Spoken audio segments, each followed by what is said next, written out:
Hey folks, just want to make a quick video. I was playing the drums the other day and heard this sound on the bottom of my snare drum that wasn't right.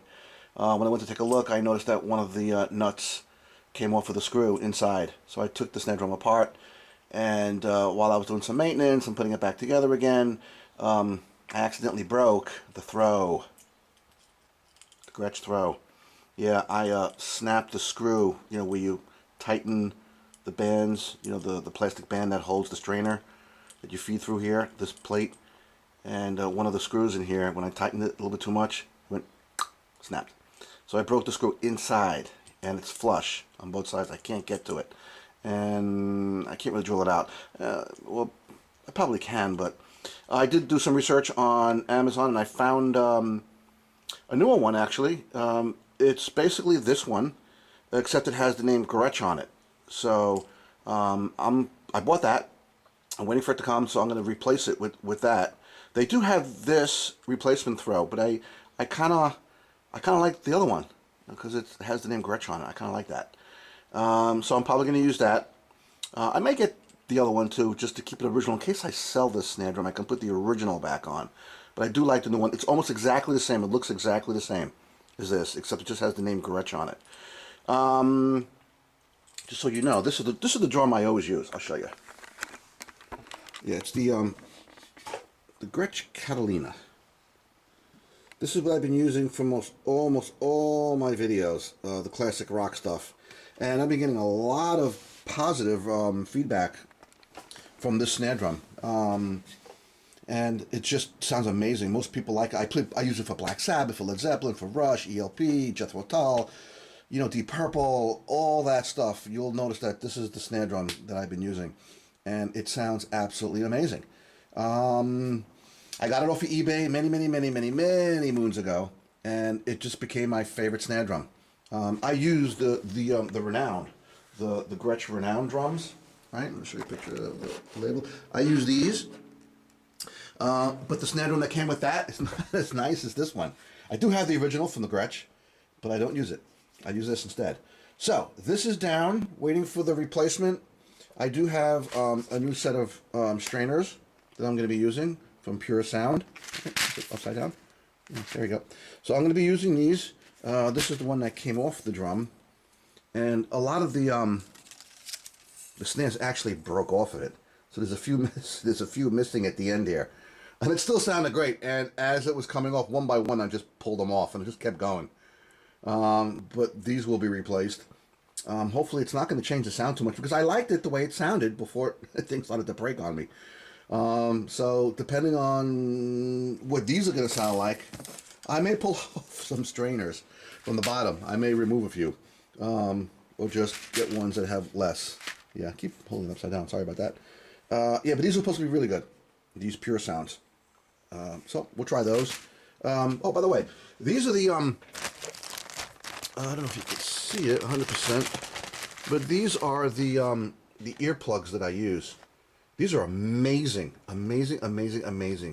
Again, I don't work for this company, or I'm not really trying to promote it, but I'm telling you, for my ears and how loud it gets in here, I use these guys. I just scrunch them up, the ends, and just put it all the way in as much as I can, and this blocks it from going all the way into your ear, so it won't go all the way in. And it's really, because it gets kind of loud in here. I have these like giant, well, not giant, but these big speakers coming on my board, which is covered now. And it gets kind of loud in here. And especially on these guys, it's loud in here. Or down here in the basement, in my studio. Especially with the cymbals crashing. I like to use a lot of cymbals. So it gets loud. So those things definitely protect my ears. So anyway, back to the snare drum. So that's what I've been using. And the skin that I normally use, just give you a heads up on that. For my snare drum, this is what I use. The Remo Weather King Coated Ambassador, 14-inch. And that's been on there for quite some time. I usually do change it when it gets very soft here. When you start to lose, the texture from the snare drum. This is like really soft. But it sounds good, so I just keep it. If I find that I can't tune it or it gets weird sounding, I'll change it. But normally I leave it. I know most guys change it a lot, especially if they're doing live shows, things like that. But I'm here in the studio, so it doesn't really matter.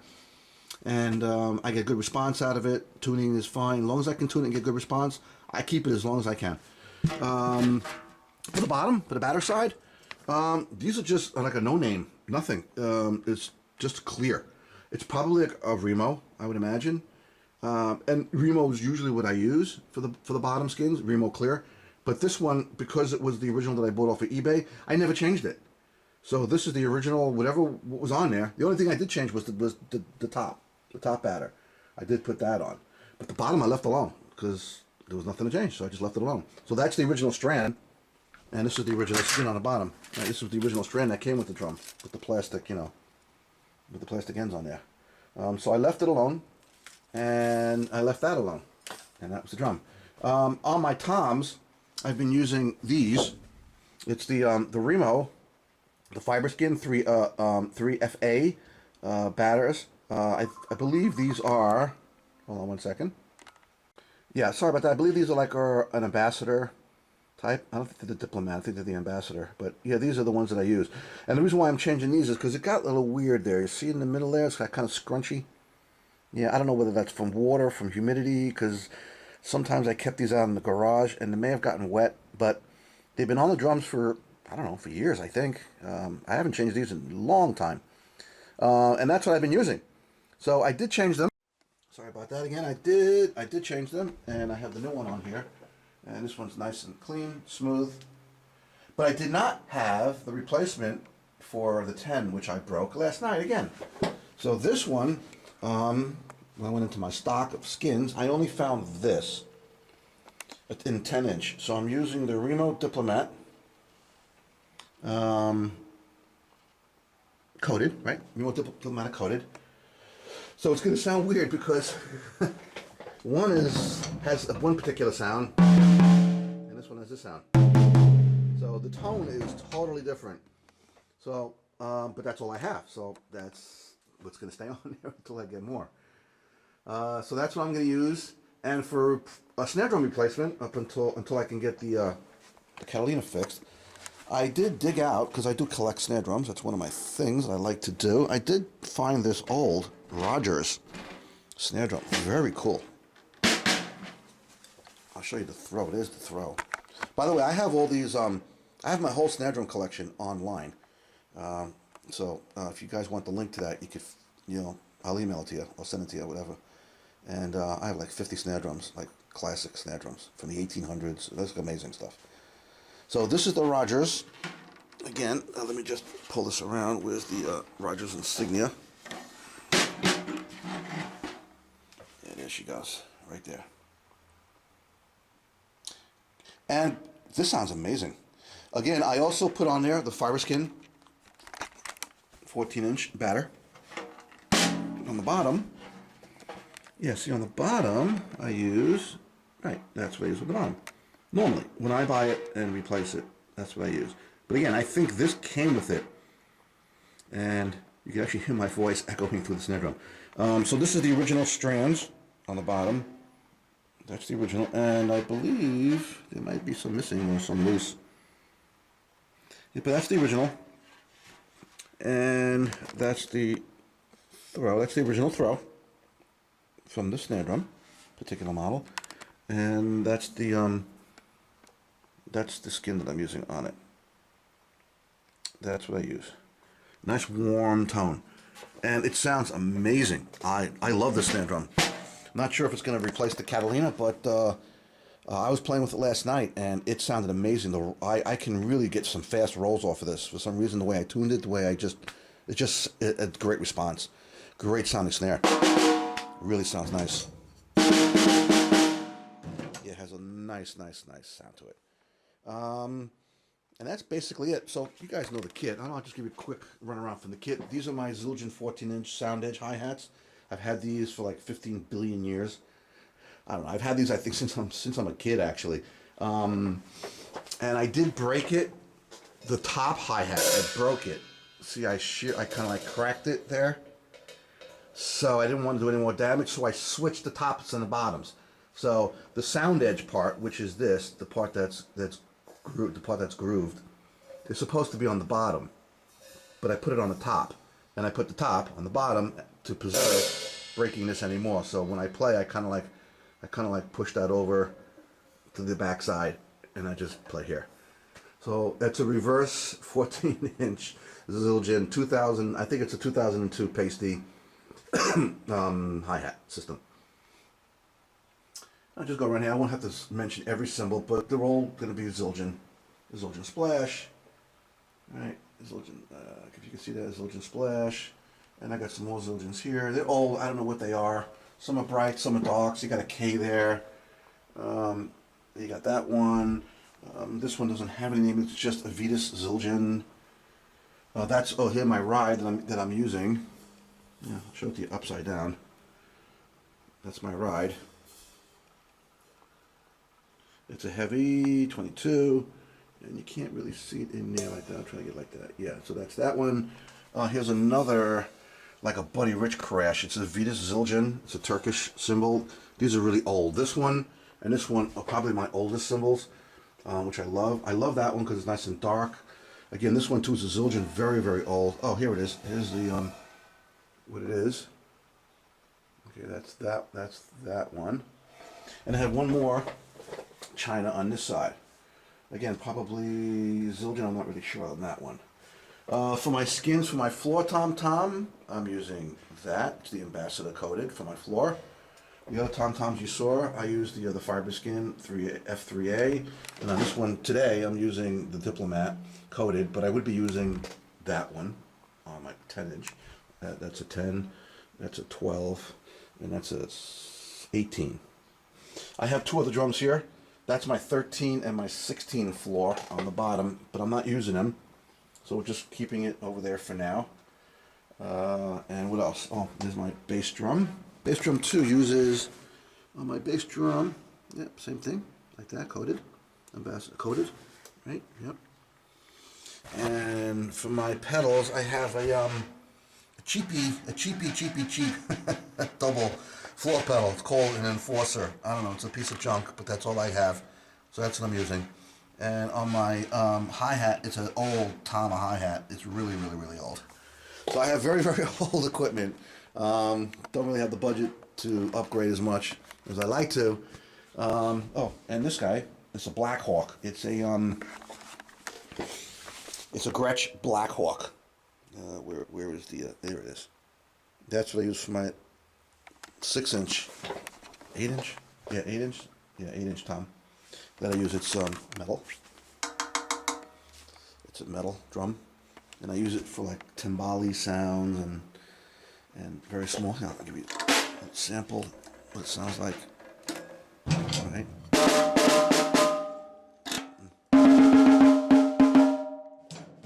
So it's kind of a great sound.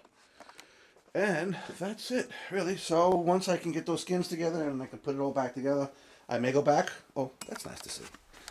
Nice to see that. I like that with the ported hole, with the kick port in there I put. So once I get that back together again, maybe I'll go back to the Gretsch Catalina, or maybe I'll stick with this Rogers for a little while. I don't know. I'll try to post some videos with it. You guys let me know what it sounds like. Oh, here's that symbol. It's a Wuhan. Ooh, that's that China. That's by my hi-hat, that Wuhan. And there's the Zildjian. This is a Zildjian. This is the one that was by the hi-hat. Yeah, it's another Zildjian. And another Zildjian. Yeah, Zildjians are my favorite. Zildjians are my favorite. Okay. Okay, so lastly, I'll show you the sticks that I use. And I've been using these sticks since I'm a kid. And that is the Regal Tip 7A. It's a nylon tip. The milling on this stick in diameter is 510. A quick story. Regal Tip, Kaleido actually, the manufacturers of the Regal Tip, was milling these sticks at 520 for a little while. And when they found out about that mistake, they had to stop production on it. So hopefully they're going to get back to the 510 milling, because I do need more supplies. And as a dealer, I need to buy more. So that stick is hopefully going to be going back into production very soon. The other stick that I've used as an alternative at times was the Regal Tip Jazz. And the Regal Tip Jazz is basically the same stick, same milling size, just a little bit longer in length. As you can see here, they're just a little bit longer. But they're a great stick too. Same weight, same milling size. Brushes, I've used these aluminum case brushes, again, since the 70s. As you can see, they've been through, heck, as you can see. They're a great brush, very light, as I said, aluminum, so they're light and they can really fly. The other ones that I use when I need to is the Regal Tip brushes that I have right here. They're a little bit heavier, so they're not my favorite, as I do prefer the aluminum. I think they're Ludwig's. I'm not really sure, but if somebody knows, you can let me know. As far as roots go, I use the Vic Firth roots for some work that I do. Here's an old Regal Tip with the green insignia on it. Those are the Regal Tip 7As. I kept a few of those. I have some of the vintage sticks. I might even have some older than this. And while Regal Tip was going through that milling issue, I did try a few other sticks at the time. I tried the Promox over here, and I tried the Vic Firth, as you can see here, all of which did not really help me any. And a whole bunch of sticks that some friends were sending me, and other people just gave me as birthday presents, but didn't know what stick I used. So that ended up over there. They're never, ever, rarely ever used, except for just goofing around. Mallets. I use the Vic Firth T1s and T2s. This is the T1 and this is the T2 over here. As you can see, the American Custom. Okay, right there, yep. And that's the T1s down over here. So those are my mallets. Oh, one other thing that I found in my collection are these. And that is, these are solid metal practice sticks that I acquired probably also in the 70s. I don't know who makes the stick. I'm not sure of the composition either, although it is solid. It is solid metal, and it's quite heavy, so it's not like an ordinary wood stick. It is solid and it is heavy. I do use it for practicing, getting rudiments down, and it's good for, you know, building up muscle memory and muscles and stuff like that. Great stick. Do not play it on a drum. You will definitely put a hole right through your head on your first hit, probably. Yeah, and these are great to practice with. I still use them. I still use them on a practice pad. I think they're really, really great. And the only information I have about this stick is from its case, which only has a logo right there and some printed words on it that says fine quality. And other than that, from what I've told you, I have no idea who makes the stick or what the composition of the stick is. So that is that.